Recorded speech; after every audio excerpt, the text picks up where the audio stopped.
The Voice Vista Podcast, venture by Pooja Prasoon. The Voice Vista Podcast presents Treasure Talks, जे आहे एक candid अर्थात one take unedited podcast. छंद देई आनंद हे वाक्य खऱ्या अर्थाने जगणारे अनंत धामणे आज आपल्याशी दिलखुलास गप्पा मारणार आहेत. कारण त्यांना अनेक वस्तूंचा इतका छंद जडलाय की त्यांनी त्यांचं स्वतःचं एक खाजगी संग्रहालय उभारलंय. आपल्यासोबत आहेत रिटायर्ड टाउन प्लॅनर आणि कमलवाडा संग्रहालयाचे संचालक अनंत धामणेजी. यांच्याकडे पुरातन आडकित्ते, शस्त्र, पानपुडे यांचं कलेक्शन आहे. त्यांचा हा संग्रह म्हणजे कलाकुसर आणि इतिहास यांचा संगम. So let's discover the stories behind these fascinating artifacts. नमस्कार. पूजा प्रसून यांच्या व्हॉइस विस्टा पॉडकास्टिंग यावर मी प्रसाद देशपांडे आपलं ट्रेजर टॉक शो यामध्ये आपलं सहर्ष स्वागत करीत आहोत. मित्रांनो, पूर्वीपासून जेवण झाल्यानंतर ते पचवण्याकरता पाचक द्रव्य म्हणजे सुपारी आणि पान असं खाल्लं जायचं. हे खात असताना पान हे जरी पानं मऊ असेल तर सुपारी ही कडक असायची आणि सुपारी कातरण्यासाठी किंवा तोडण्यासाठी फोडण्यासाठी कुठलं तरी हत्यार असायला पाहिजे. तर ते कातरण्यासाठी आडकित्ता याचा जन्म झाला. आणि पूर्वी राजे राजवाडे यांच्याकडे किंवा अनेकांकडे जे श्रीमंत मंडळी असतील यांच्याकडे अनेकांकडे वेगवेगळे धाटणीचे आडकित्ते होते. त्या आडकित्त्याला वेगवेगळ्या नक्षी काम कलाकुसर केल्या जायच्या. याच कलाकुसरीचे पुढे आपले आजचे जे पाहुणे आहेत श्री अनंत धामणे हे आपल्याला याबद्दल अजून जास्त माहिती देणार आहेत. मी यांच्या यासाठी त्यांना निमंत्रित करतो. या सर. थँक्यू. नमस्कार सर. आपला आडकित्ता म्हणजे सुपारी फोडण्याचा किंवा सुपारी कातरण्याचा जो संग्रह आहे तो आपण केव्हापासून करतात किंवा तो संग्रह करावा असं का बरं वाटलं? साधारणतः 32 वर्षापूर्वी माझी बदली अहमदनगर येथे होती. तर त्यावेळेला माझी अहमदनगर येथील वस्तू संग्रहालयाच्या मध्ये तिचं रिनोव्हेशन करण्यासाठी एक समिती नेमली होती. त्या समितीमध्ये माझी नेमणूक झाली होती शासनातर्फे. आणि त्यावेळेला तिथल्या त्या सगळ्या आडकित्ते असेल किंवा जुन्या वस्तू असतील त्या पाहून मला एक त्याच्याबद्दल अट्रॅक्शन निर्माण झालं. आणि त्या या अशा वस्तू आपल्याला पण जमा कराव्या असं एक मनातून सुप्त इच्छा झाली. आणि योगायोगाने माझ्या पूर्वजांच्या काही वस्तू मला मिळाल्या आणि तिथून माझ्या छंदाची सुरुवात झाली. पहिला आडकित्ता आपण म्हणजे कुठला घेतला किंवा काय विशेष? पहिला आडकित्ता माझ्या आजीच्या संग्रहातून मला मिळाला. म्हणजे माझ्या आजी आमचे म्हणजे आजोबा फार मोठे एक सावकार होते आणि त्यांच्याकडे अतिशय प्रॉपर्टी, सोने, चांदी फार वस्तू होत्या. तर आमच्या आजीच्या कपाटामध्ये अशा काही वस्तू मिळाल्या की त्याच्यामध्ये 3 चांदीचे आडकित्ते होते. त्या 3 ते चांदीचे आडकित्ते पहिले माझ्या संग्रहात दाखवले. आडकित्त्यांचा आपण म्हणजे इतिहास काय सांगू शकतो? कारण फक्त सुपारीसाठीच वापर होतो की आडकित्त्यात असा हा म्हणजे आतापर्यंतच्या याच्यामध्ये असं 7व्या शतकापासून आडकित्ता वापरतायत असं दिसून येत आहे. आडकित्त्याचे मेनली आपल्याला सुपारी फोडणे हा एकमेव उपयोग आपल्या सर्वसामान्यांना माहिती आहे. परंतु तसं नाहीये. आडकित्त्याचे अजून 2 उपयोग आहेत. तर पहिला उपयोग सुपारी फोडणे आणि दुसरा उपयोग म्हणजे पूर्वी राजाला अनेक राण्या राहायच्या. तर त्या राणीचं प्रत्येक राणीचं आडकित्ता मॉडेल तयार व्हायचं आणि त्या राणीचं मॉडेल म्हणजे मग ते राजाकडे पाठवलं किंवा राजा राणीकडे ते पाठवायचं. म्हणजे त्यांचं सिम्बॉलिक होतं आणि मग त्याप्रमाणे मग ती राणी त्या राजाकडे जायची असं ते एक सिम्बॉलिक होतं. आणि तिसरा उपयोग म्हणजे पूर्वी युद्ध जिंकल्यानंतर विजयाचं प्रतीक म्हणून ते वाटले जायचे. अच्छा.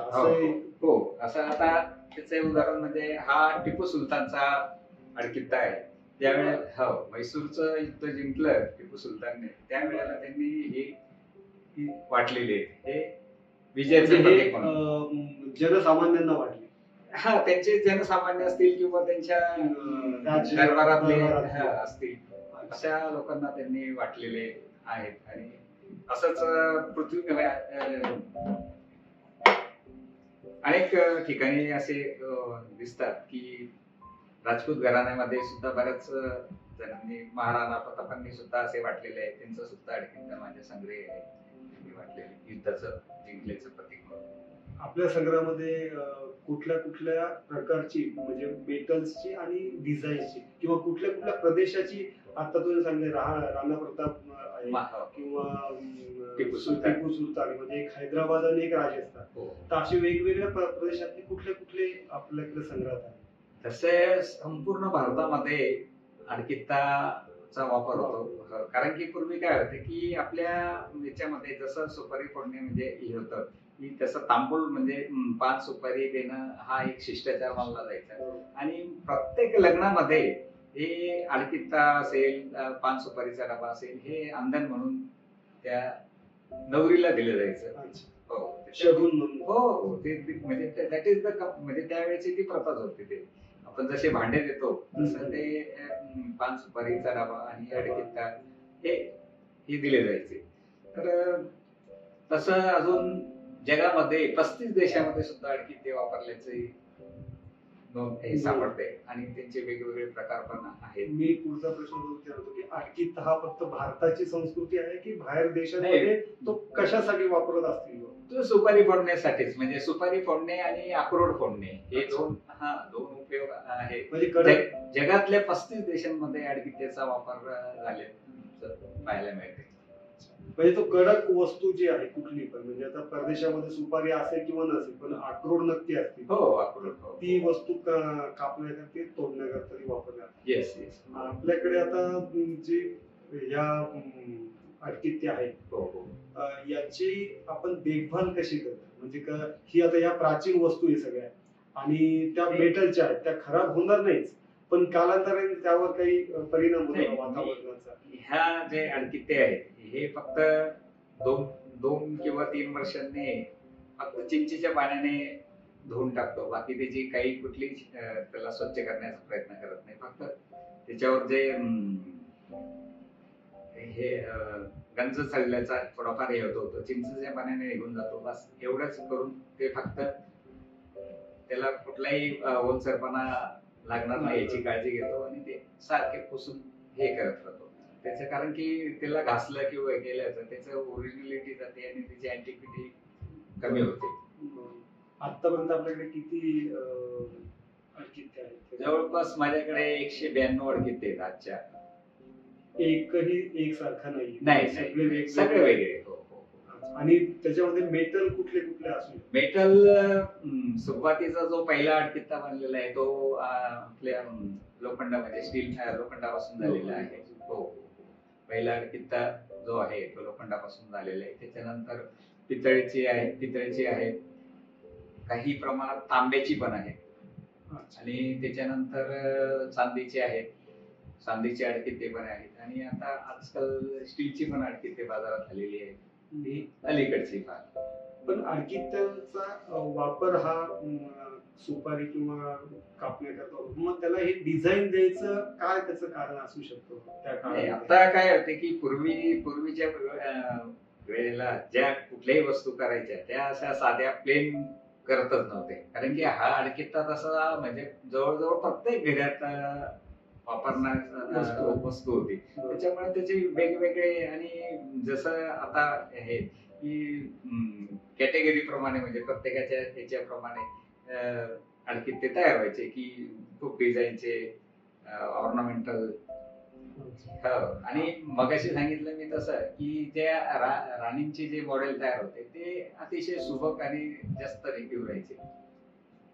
त्या उपयोगासाठी जे अडकित्ते बनायचे ते जास्त रेखीव आणि कलाकुसरीचे. त्यांना असं काही विशिष्ट नाव किंवा त्या प्रदेशानुसार काही विशिष्ट नावांनी ओळखलं जातं? आता प्रत्येकाच्या भाषेमध्ये ज्या त्या भाषेमध्ये त्याला थोडे वेगवेगळे नाव आहेत. आपल्याकडे आता मराठीत हा अडकित्ता आहे, तसं वेगवेगळ्या भाषेमध्ये वेगवेगळी नाव आहेत.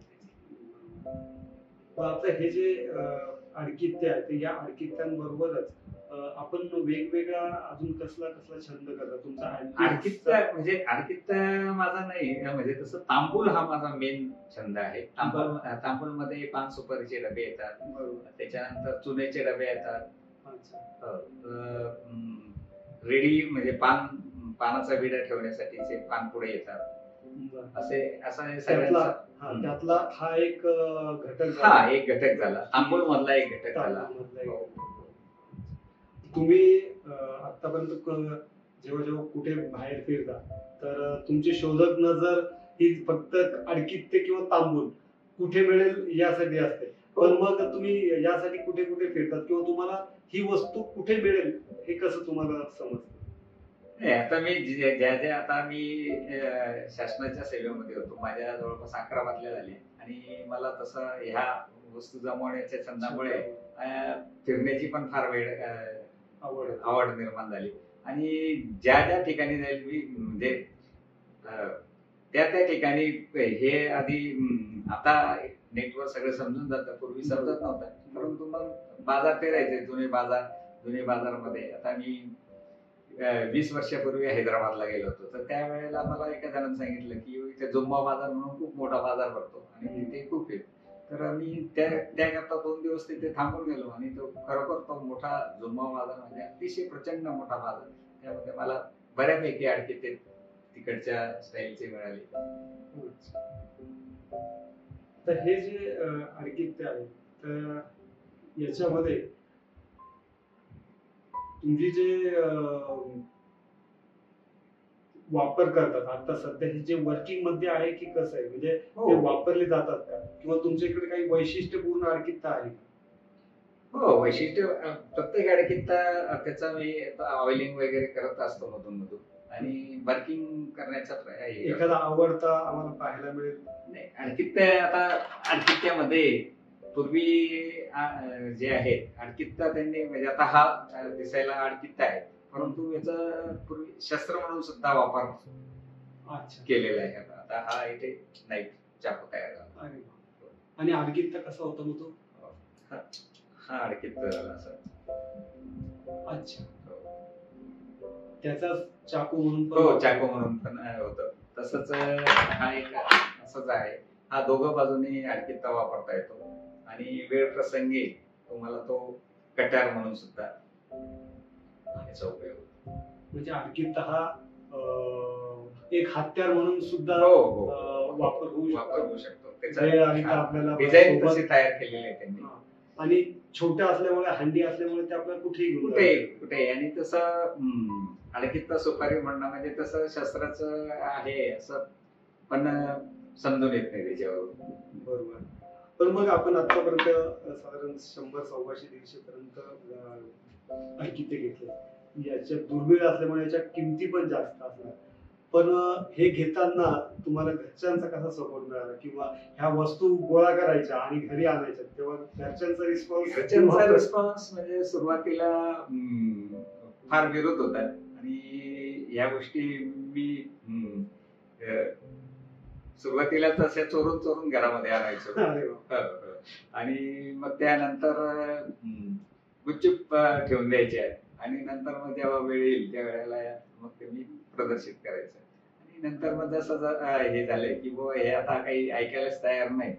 आमच्या घरच्यांनी पण मुख्यतः म्हणजे मिसेसने पण विरोध सोडून दिला आणि ती मला मग नंतर संग्रह करायला मदत करायला.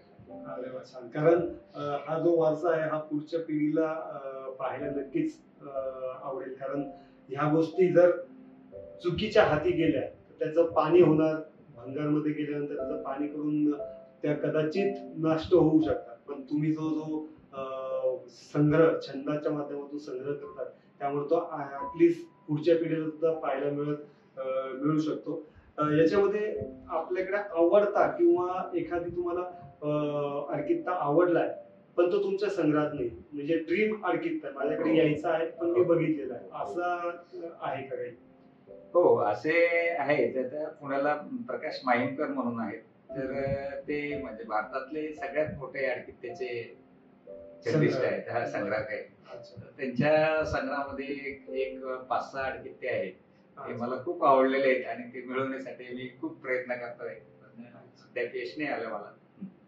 पण मग हे अगदी ते एकासारखे दुसरे बनलेले असतात, म्हणजे तू एका संग्रहाकडे आहे हो. आणि ते दुसरीकडे पण मिळू शकतात का?